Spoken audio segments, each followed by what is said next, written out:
I first met Nathan Reed in a cramped conference room at our shared co-working space. His desk a few feet from mine, surrounded by potted succulents and stacks of tech magazines. I was there to pitch Luna and Company, my fledgling branding consultancy, armed with a deck I'd spent nights perfecting, research on his startup's market positioning, mood boards for a refreshed visual identity, and a roadmap for a 6-week rebrand sprint. I handed him a printed copy of the deck, every page color-coded in my signature palette, muted lavender, deep plum, and a flash of rose gold accent, and opened my mouth to explain how those hues would evoke his product's warmth and innovation.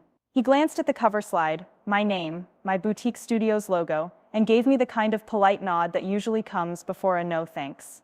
He tapped his pen on the table. "I appreciate this, Emma," he said, his tone flat, "but we're not looking to rebrand right now. We have investors breathing down our necks, and they want growth metrics, not color schemes. Maybe in a quarter or two we'll revisit."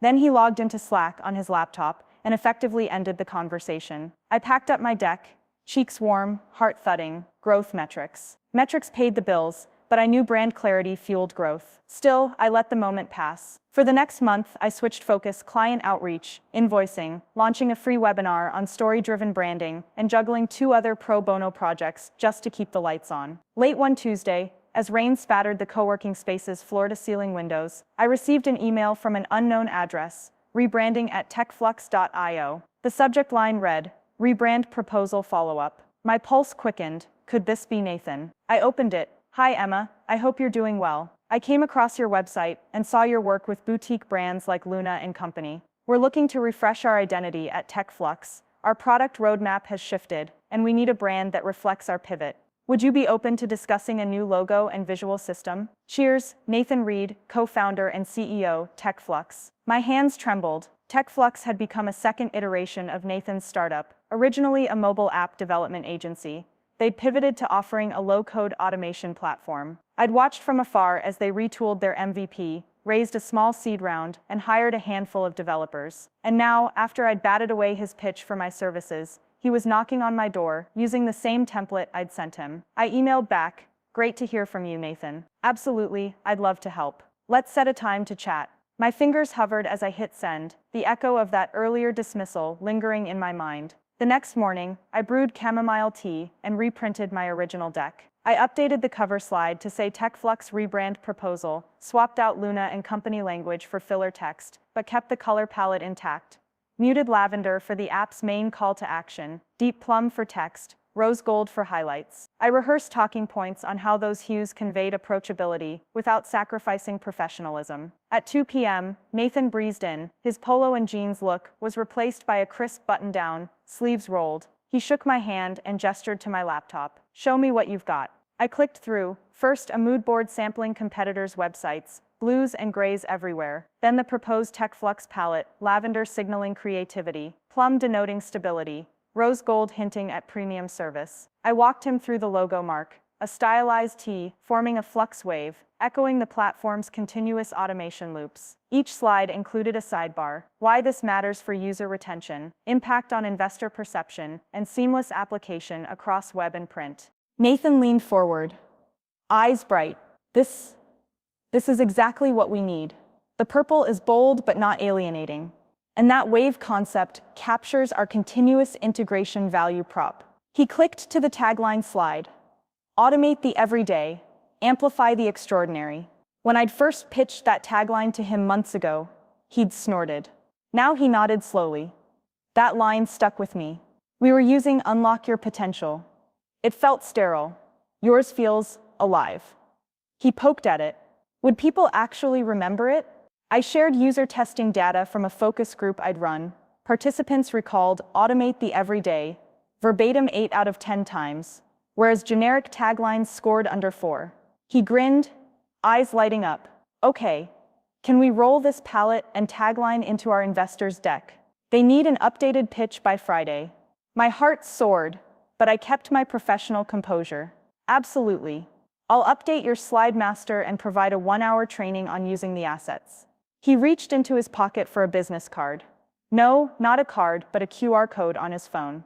"Here's the link to our current deck. I'll drop you the brand assets folder after our call." I nodded as he described use cases: Homepage hero banner, email drip templates, sales one-pagers, even station signage for his office's monthly demo days. We nailed down timing, initial concept by Wednesday, final deliverables by Thursday EOD. He left with a brisk wave. Thanks, Emma. Really appreciate this. That afternoon, I sat at my desk, processing a flood of emotions. Validation? Yes. Vindication? Satisfying. But also a sober reminder. I'd spent weeks worrying about credit when I could have been nurturing the relationship. Nathan's pivot was real. He recognized value only after I'd moved on.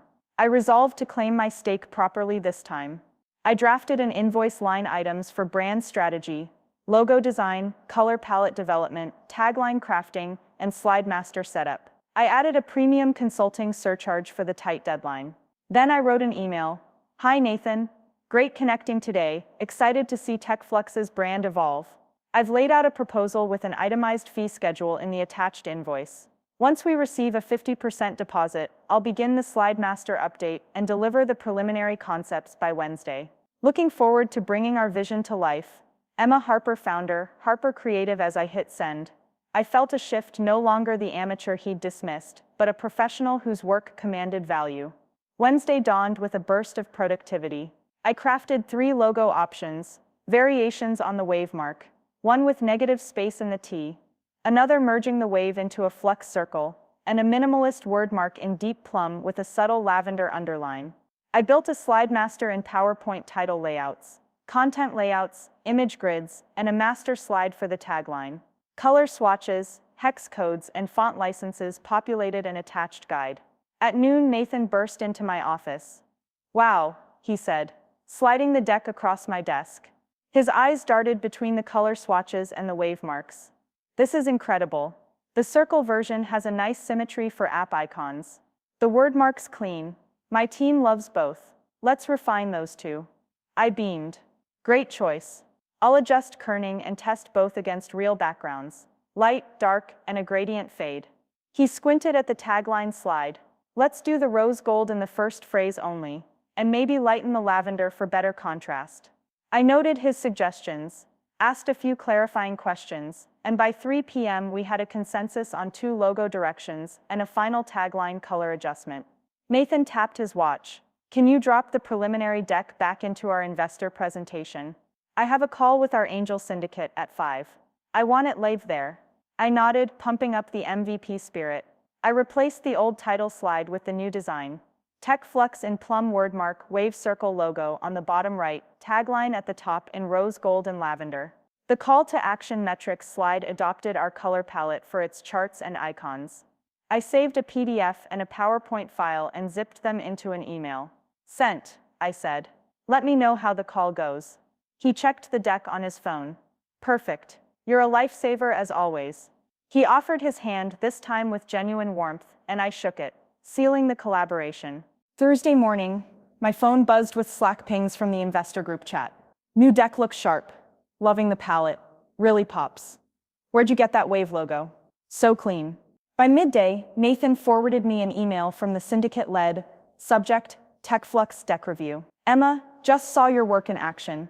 Wanted to personally thank you. We loved the updated deck and have scheduled a follow-up term sheet discussion for Tuesday. Your design directly elevated our fundraising narrative. Cheers, Karim Patel, Angel Syndicate-led. I nearly jumped out of my chair. My work had contributed to real dollars and strategic momentum, not just aesthetics. That afternoon, I invoiced the remaining 50% and arranged a handoff of all source files, logo in AI and SVG, slide master template, color guide PDF, font license documentation. I also prepared a mini cheat sheet for Nathan's team, how to apply the palette in email, social, and docs for consistency. The real twist came Friday morning. I arrived at the co-working space to find a printed poster plastered by the entrance. Welcome to TechFlux's fresh new look, in bold letters on a lavender background. The wave logo stood centered, and underneath in rose gold, automate the everyday, amplify the extraordinary. Beneath that, a scannable QR code linking to TechFlux's new website, also redesigned in my palette, followed by design by Harper Creative. I stared, dumbfounded and elated. They'd chosen to credit me prominently, on the office lobby poster no less. In the adjacent lounge, people were snapping photos on their phones, tagging the co-working space's social feed, obsessed with Estetech Flux's new branding, #lobby goals. Moments later, Nathan spotted me. "Emma, come see." He guided me to the poster. I wanted everyone here to know who brought this vision to life. With permission, I hung these in our main hub and across our partner offices. He gestured to the QR code. Each page of the site has a footer credit too. Designed by Harper Creative. I felt tears gather. "Thank you," I whispered. "This means the world." He grinned. "It's overdue. You deserve it." As I stood under that poster, the city skyline framing the co-working windows, I realized how far I'd come since that initial dismissal. My signature palette and tagline, once brushed off, were now central to a company's identity and success. I'd insisted on credit, held firm on terms, and delivered real value. Nathan's rebrand had hummed with confidence, and now that credit shone brightly, reminding everyone that true collaboration begins when you honor the craft and the creator. Part 1 ends here, in that moment of lifted recognition. Part 2 will explore the ripple effects, how Harper Creative Studio leveraged this milestone to attract new clients, how I navigated the flood of inquiries, and how Nathan's success story became the cornerstone of my own expanding brand narrative.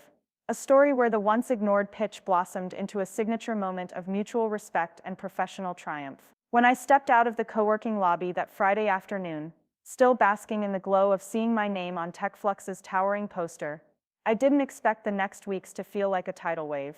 But that's exactly what hit me. Notification after notification, each one proof that a single rebrand had propelled Harper Creative Studio into a new stratosphere. And through it all, Nathan's success story became the linchpin of my own unfolding narrative.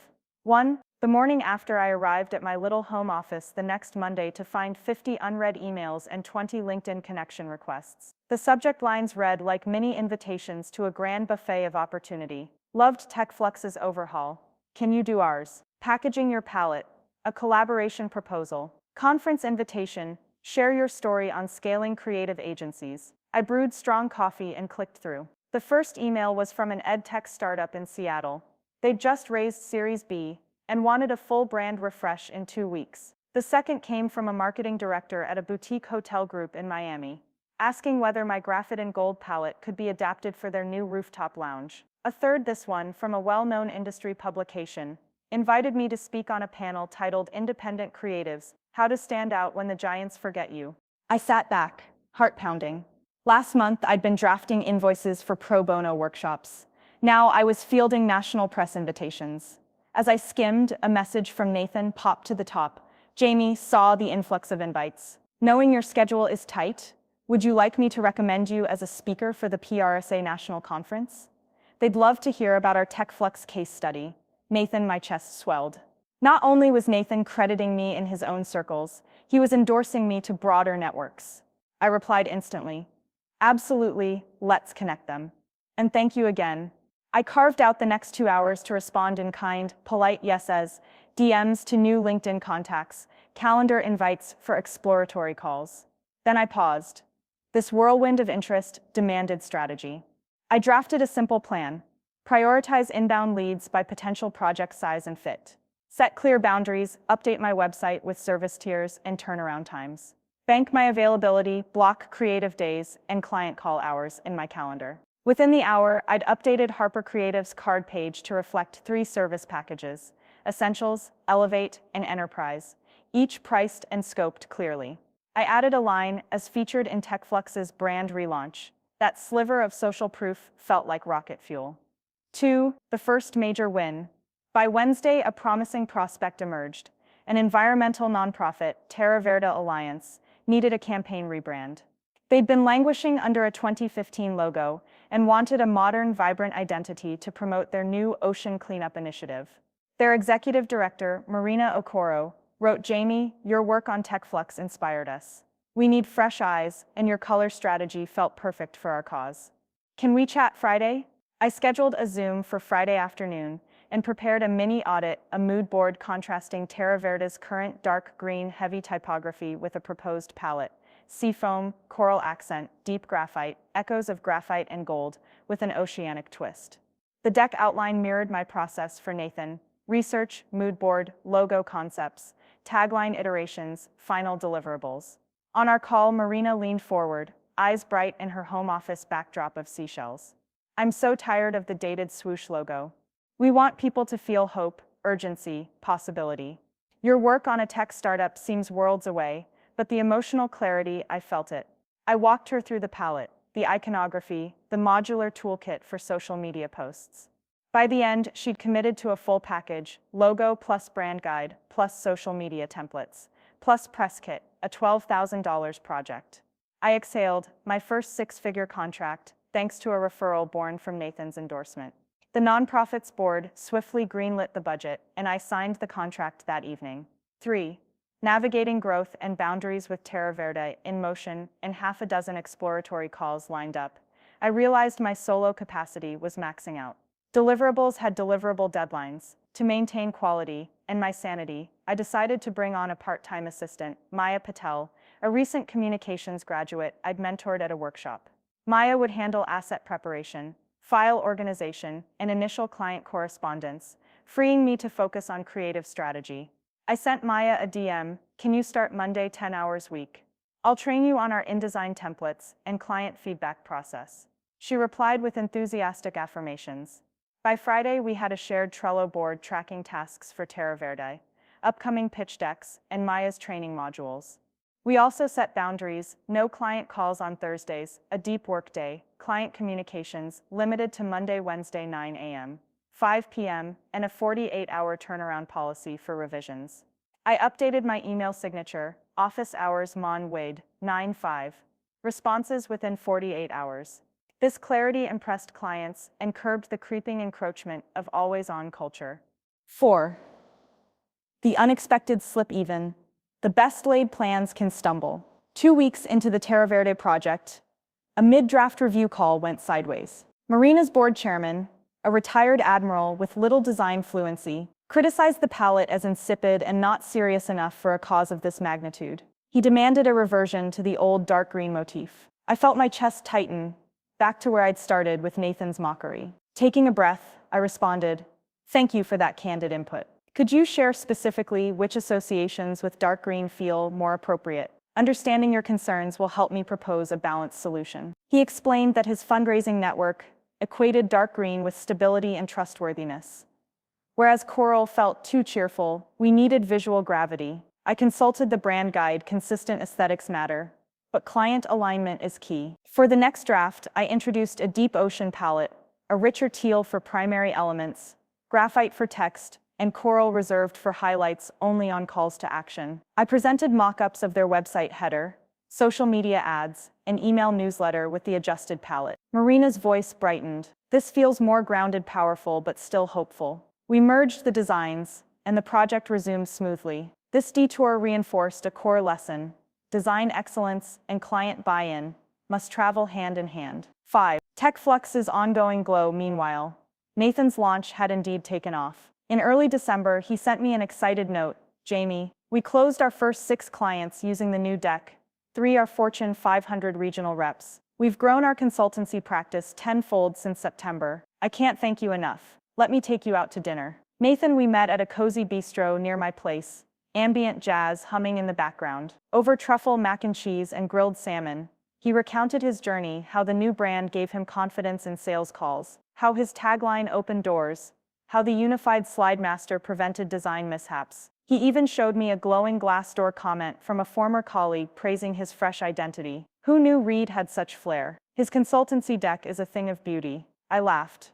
"I'm glad the template worked for you. But you navigated the hardest part, pitching your own brand." He nodded, eyes sincere. "If you hadn't believed in it, I wouldn't have taken it seriously. You taught me that first impressions and consistent impressions matter." We toasted our unlikely alliance and brainstormed future co-ventures: a joint DIY brand sprint webinar for founders, a white paper on cross-industry palette psychology, and perhaps a short ebook titled "When Class Meets Code: Designing Identity in a Data-Driven World." New possibilities sparkled like so many rose gold accent lines.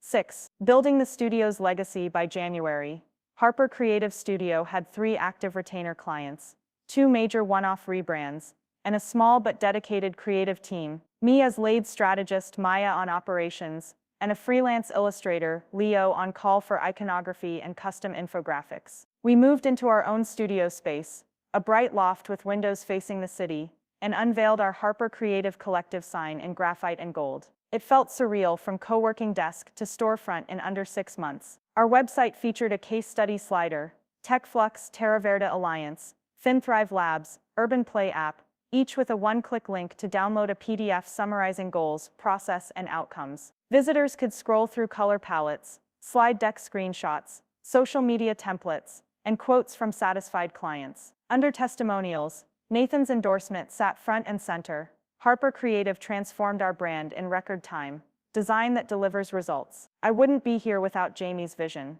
We launched a small paid ad campaign on LinkedIn targeting startup founders and marketing managers, using a looping video of our design process, swatches sliding into place, logos morphing, slides populating, set to a gentle, optimistic electronic beat. Leads poured in, demo requests, discovery calls, project inquiries. 7. Reflections on credit and collaboration. One rainy evening, as Maya and I sorted invoices, I reflected on how a single interaction, Nathan's initial dismissal, had catalyzed a journey of resilience, opportunity, and mutual crediting. His rebrand request was the pivot moment. He'd recognized the value of my work only after I'd persisted independently. But rather than harbor resentment, we'd built something stronger, a genuine partnership rooted in respect and shared success. I realized 5 lessons that emerged from our story. Plant seeds, even if they're dismissed. My initial pitch to Nathan might have fallen flat, but the concept stayed with him. Keep sharing your best work. Persist with professionalism. I could have quit after that first "not now," but I continued honing my craft and offering value. Claim your credit. I insisted on footer credit and proudly displayed my name alongside the brand. Never be afraid to ask for what you deserve. Balance client needs and brand integrity. The Terraverde detour taught me to blend design expertise with empathetic listening, turn critics into collaborators. Nathan's journey from skeptic to advocate shows the power of giving people space to change their minds. As I closed my laptop that night in our new Harper Creative Collective space, lights dimmed except for the soft glow of a desk lamp, I felt a profound gratitude. The journey from ignored pitch to rebranded logo had propelled me into roles I'd once only dreamed of: studio founder, keynote speaker, published case study author, mentor. And it all traced back to the simple act of coloring outside the lines, sharing a palette and tagline that spoke to opportunity far beyond its initial table. Tomorrow, Part 3 will explore the next frontier, how I launch my own signature brand revival bootcamp series, mentor emerging creatives in a paid apprenticeship program, and navigate the inevitable challenge of scaling a boutique studio while maintaining the personal touch that won Nathan over in the first place. It's a story of ongoing evolution, because in the world of design and business, no brand ever truly rests.